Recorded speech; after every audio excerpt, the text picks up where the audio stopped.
మీనరాశి వారికి ఆదివారం అమావాస్య పుష్యమీ నక్షత్ర సందర్భంగా తృతీయంలో కుజుడు గురు సంచార స్థితి కలడం వలన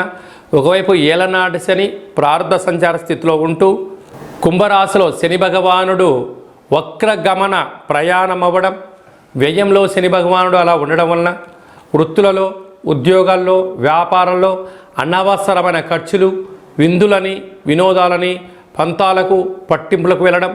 అనేక రకాలమైన వ్యక్తులు వారు తెలివిని మీ దగ్గర ప్రదర్శించడం, మీరు అంతటోళ్ళండి, మీరు ఇంతటోళ్ళు వాళ్ళండి, మీరు గొప్ప వాళ్ళని చెప్పి మిమ్మల్ని పొగడ్తల్లో ముంచెత్తి విందులని, వినోదాలని, ఆర్భాటాలు పంపించి మిమ్మల్ని అప్పుల పాలు చేయడం, మీతో ధనం తీసుకోవడం, మిమ్మల్ని ఒంటరి వాళ్ళని చేయడం, ఏకోనారాయణ చేసే పరిస్థితి అధికంగా ఉంటుంది. కనుక ఇలాంటి కాల సమయంలో ఏకాంతంగా ఉండండి. ఓటీపీలను దయచేసి ఎవరికి ఫార్వర్డ్ చేయొద్దు. మీ యొక్క బ్యాంకు సమాచారాలు కానీ, ఫేస్బుక్ అకౌంట్స్ కానీ